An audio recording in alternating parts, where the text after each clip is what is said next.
Hello, universe. Welcome to the most spectacular wrestling podcast you will find on the internet. You are listening to Tag Me In, Bro. I'm Joe Cantillo, and as always, I'm seated next to my terrific co-host, Taryn O'Connor. Say hi to the people, Taryn. Hi to the people, Taryn. If you're new to the show, the format is simple. Each week we discuss all the magnificent moments, turbulent times, and stunning surprises that professional wrestling has to offer.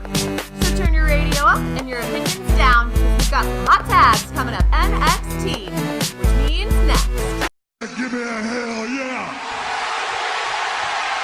I said give me a hell yeah! Starting off our review with a little bit of NXT Takeover Brooklyn 4. If any of you guys have followed along with the podcast, you know that Tommy and I were lucky enough to be live at Takeover Brooklyn 4. And as per with Takeovers, it was absolutely incredible. Such a good show. From the culmination and continuation of storylines, the in-ring storytelling, the pure, physical feats, the in-ring ability, and the technical wrestling quality. It was an amazing, amazing pay-per-view. So we're going to break down those 5 matches first. We're going to go in order, so it's not going to be like the rest of the show where I'm just going to do it by category of how good I thought the match was. This one, we're just going to go straight down the line, starting with the curtain puller match, and wow, what a bang out of the gate. I don't know why I got quieter when I thought about swearing. Work mode.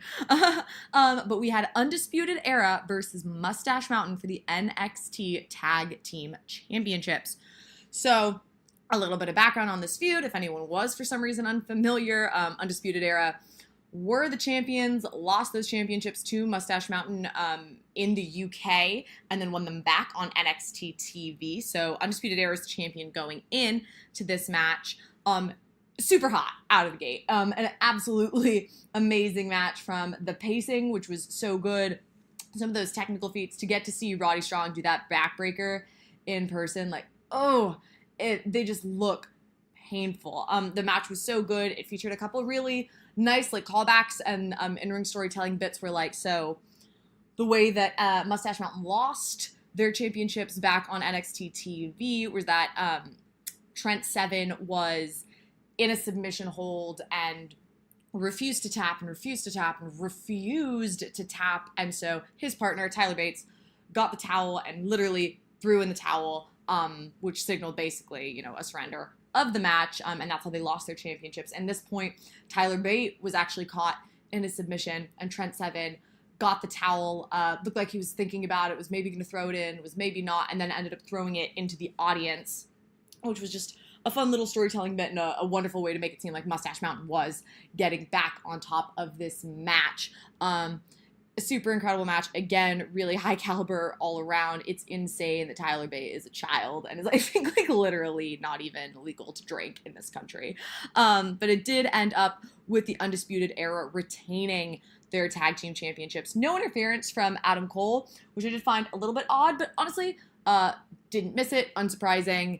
Unsurprising in that Adam Cole had a title defense later on in the day, so it didn't feel like he was an odd omission or an odd man out. Our rating for this one, actually good. I think the one thing that keeps it from kind of being fuck me up quality is the spots, again, fast-paced, really good tag team work, but it just didn't feel, I don't know, it had quite the same level of pay-per-view spot activity that some NXT matches do, that I think our favorite and best NXT matches do, which just means it didn't quite hit that caliber of best of the year for us, which is really what it fucked me up with that match rating should be, but not a condemnation of this match. Straightforward, really incredible wrestling. So well done. Moving on, next up we had EC3 versus the Velveteen Dream. Will say this match, I think, was really underwhelming for what we had all hoped it could be. The Velveteen Dream is bulletproof. Absolutely. From the moment he walks in, I know I was freaking out because his pants said, "Call me up, Vince," on the back. Amazing. The level of confidence, of character work, is so incredible with the Velveteen Dream. And I think we were all excited to see EC3. He was a really big signing, but I actually kind of think his time in NXT has been, again, just a little underwhelming. He hasn't quite been booked or built to be the smarmy top 1% heel that the character kind of denotes, and that I think was so successful on the indies. They did still put on a good match. It was pretty slow, I will say. It was pretty slow at the beginning. The chemistry, again, just wasn't really there. But the Velveteen Dream did pick up the win, and I actually thought the last kind of sequence of the match was it at its best. Velveteen Dream picking up that win, I think, was really good for him in his career. He has been like losing quite a bit lately. In my mind, he doesn't need to win because he is that good. He will always be a draw and an attraction and always sell tickets. But it felt good. It was like good for you. When you like someone that much, you do hope that they win. And in the Velveteen Dream's case, it did certainly turn that match around and make it feel really good. So I'd say overall the match was kind of turbulent. We'll throw turbulent on it as its rating, but happy to see the Velveteen Dream win and happy to see how that momentum carries on in NXT TV. Next up, we had the NXT Women's Championship, which was Shayna Baszler, the current champion, versus Kairi Sane. They were back in this moment that, a lot of people have been calling in, because it was kind of the rematch of their Mae Young Classic finale, where these two went up against each other. So we have seen them in the ring before.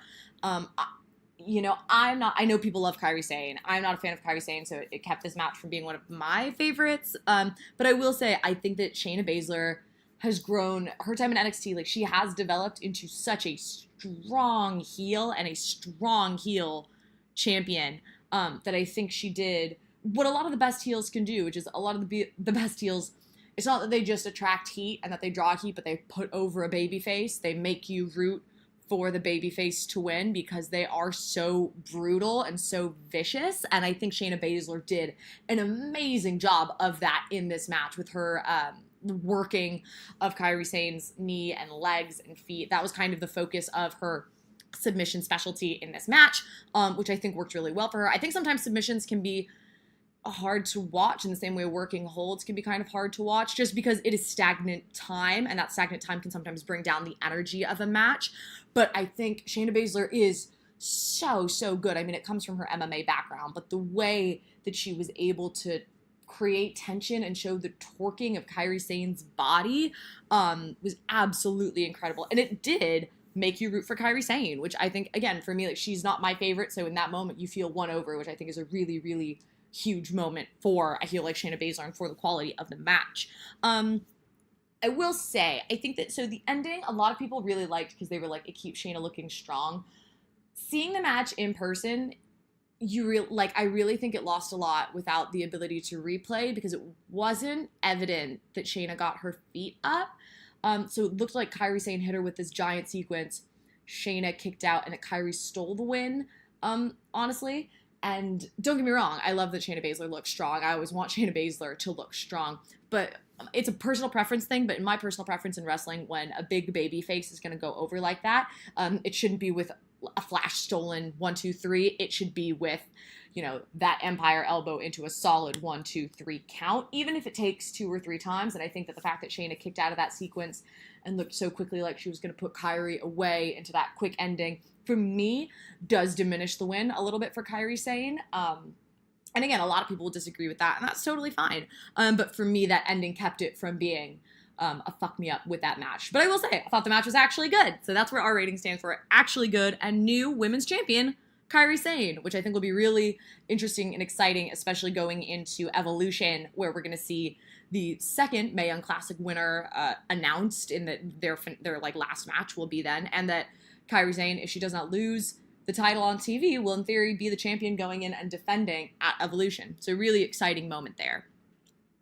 Then moving on to, I went out of order, and for that, I apologize. But so going actually back one in terms of the actual pay-per-view show, but forward one for us in terms of linear logic. We've got Adam Cole versus Ricochet for the NXT North American Championship. Okay, guys, this was one of my favorite matches of the night, if not my favorite match. And this really, really rivals the NXT Championship match for my fave match of the night. Adam Cole, so unbelievably over. Ricochet, an absolute talent. And the video package they put together beforehand, perfect. Perfectly encapsulating why this match was happening, why these two were able to have this feud. Ricochet, in beating the Velveteen Dream and in that match, showed himself as this like absolute feat of athleticism and strength. I think he has a lot of charisma, which I think is amazing. And that Adam Cole, who nobody on NXT has more natural charisma than Adam Cole, period. Like, fight me. But in that moment that Adam Cole got to bring up like the really interesting point that I latched onto that I think was a really smart story maker was this idea that he was like, Ricochet is great. He's incredibly talented. He does his job very well. But is he special? Is he a once-in-a-lifetime talent? And in that way where he was like, I am. And that's why I am the NXT champion. And I thought that made a lot of sense going into this because it presents them both in a strong light, but it gives them this moment of the championship isn't just about this athletic, worthiness. It's about being the complete package, and this idea that in Adam Cole being the inaugural NXT North American champion, how are we gonna drive the personality of this championship and the personality of this belt moving forward, and that it should be about special talents. Like the NXT championship is really about that fight, I think, the fight for worthiness, for domination, to be proudly the top of that card. The NXT championships, I think, the North American championship rather, is one that I think is for special moments, and I think they really defined that and allowed that to be the driving force of this belt going forward, which I think is kind of a separate conversation, but super, super interesting. It set up the match really well. The match was fast-paced from the beginning. Cole and Ricochet had amazing in-ring chemistry, so good. And I think that from, Ricochet's crazy athleticism to Adam Cole's ability, they're fairly evenly matched size-wise, which if you've heard me do anything, I think leads to overall a better quality of match. It was a pretty clean match. There wasn't too many, there weren't many, heely weird turns.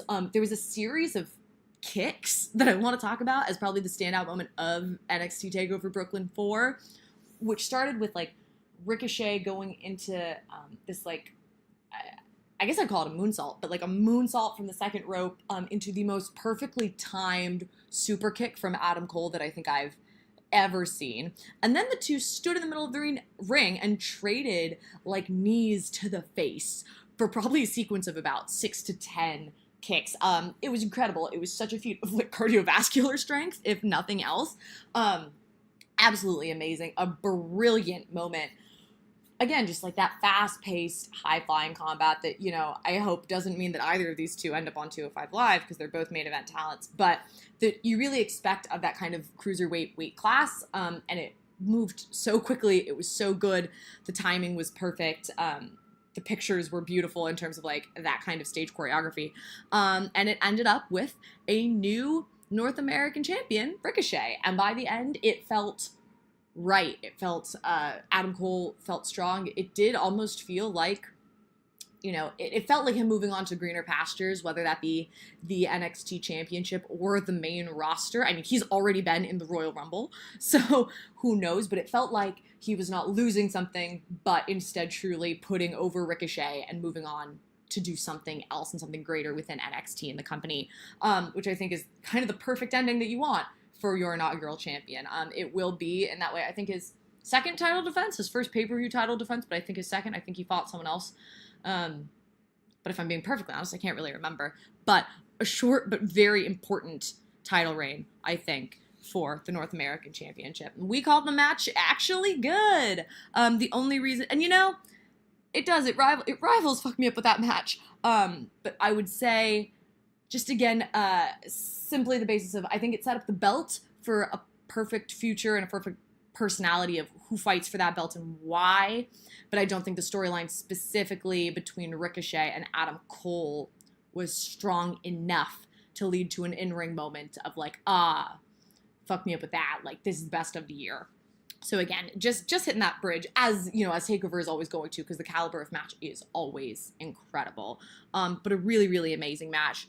Coming on to the main event of NXT TakeOver Brooklyn 4, a match we have all been waiting for so long. A match for the NXT Championship. Champion Tommaso Ciampa versus Johnny Gargano in a last man standing match. again, for the NXT Championship. We've all waited so long for this match. It was originally announced as a triple threat because it included Aleister Black, who has a contractually obligated rematch for his championship that he lost to Tommaso Ciampa, but Black has suffered a real-life injury and thus is on the shelf and could not participate, giving us accidentally the match we'd all been waiting for, a one-on-one match, Tommaso Ciampa versus Johnny Gargano.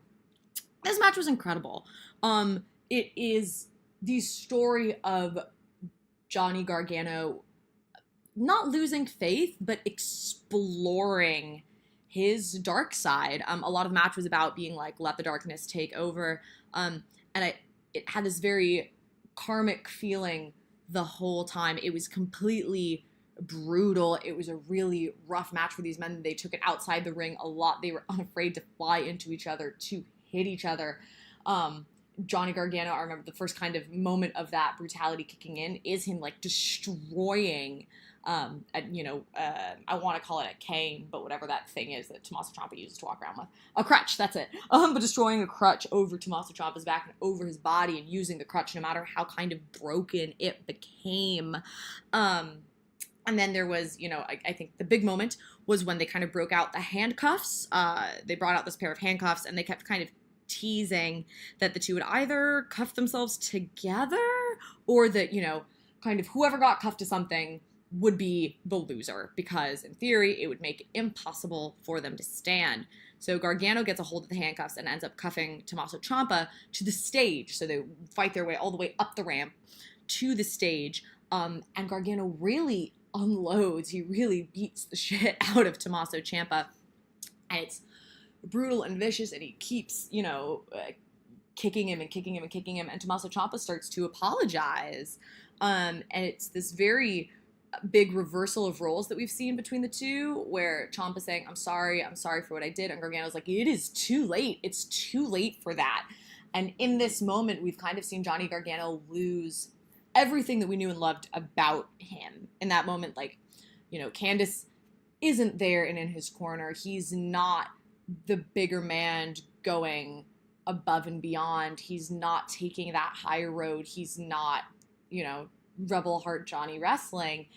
He's giving in to this dark side to say, you did this to me and you've taken everything from me and I won't stop till I have taken everything from you. And we kind of saw that in this last moment where Ciampa could not stand. Ciampa easily at that point could not have held up to the count of 10. And Johnny Gargano takes his knee pad off and he goes for one more knee to the face. And in doing so, topples himself over the barricade into the kind of out of ring, or they're already out of the ring, kind of the offstage area. And in doing so, kayfabe really, really injures his knee.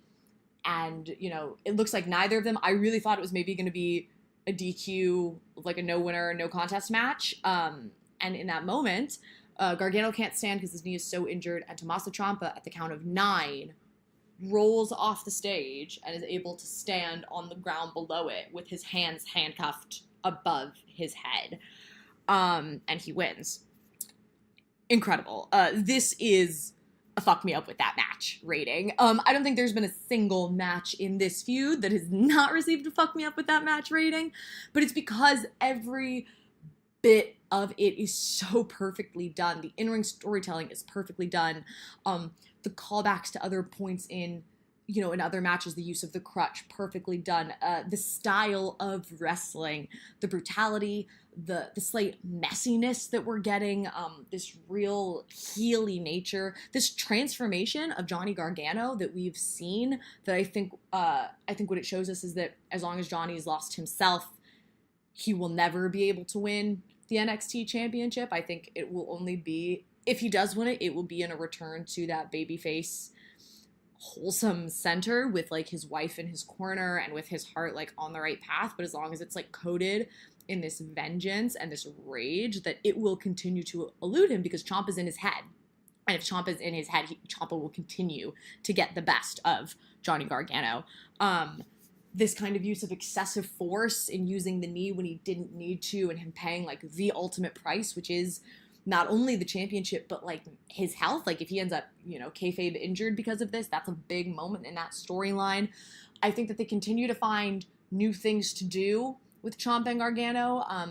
They do so without it feeling, there's not been a no contest. There's not been a weird, out of nowhere Deus Ex Machina technicality that means someone does or doesn't win.